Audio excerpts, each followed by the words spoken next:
कोल्हापूर जिल्ह्यातील उत्कृष्ट पशुपालक स्वच्छ आणि सुंदर गोठा अभियानाचा शुभारंभ आणि आदर्श गोठा पुरस्कार 2024-25 चे वितरण सोहळा सार्वजनिक आरोग्य आणि कुटुंब कल्याण मंत्री तथा कोल्हापूर जिल्ह्याचे पालकमंत्री प्रकाश आंबेडकर यांच्या हस्ते पार पडला। सर्किट हाऊस येथील राजर्षी शाहू सभागृहात झालेल्या या कार्यक्रमात जिल्हा स्तरावर अनुक्रमे 41, 31 आणि 21 हजारांचे तर तालुका स्तरावर 21, 15 आणि 10 हजारांचे बक्षीस देण्यात येणार असल्याची घोषणा करण्यात आली। तसेच सर्व सहभागींना प्रमाणपत्रही दिले जाणार आहे।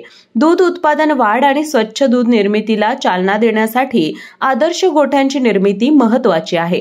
आदर्श गोठा पुरस्कारार्थींचा आदर्श डोळ्यासमोर ठेवून इतर पशुपालकांनी गोठे तयार करावेत, जेणेकरून राज्यात आदर्श निर्माण होईल। याच धर्तीवर आता स्वच्छ सुंदर घर अभियान राबवण्यात येणार असल्याची पालकमंत्री आंबेडकर यांनी यावेळी जाहीर केले।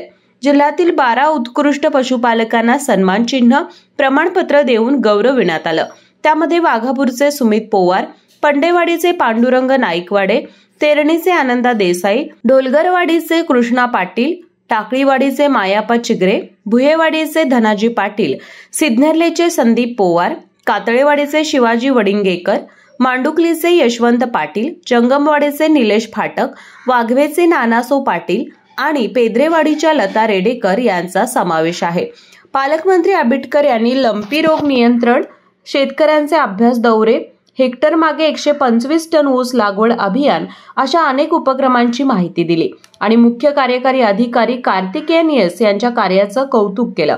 कार्यक्रमात जिल्हा परिषदेचे अतिरिक्त मुख्य कार्यकारी अधिकारी संतोष जोशी, पशुसंवर्धन आणि दुग्ध व्यवसाय विभागाचे जिल्हा उपायुक्त डॉक्टर महेश शेजाळ, जिल्हा पशुसंवर्धन अधिकारी डॉक्टर प्रमोद बाबर आदी मान्यवर उपस्थित होते।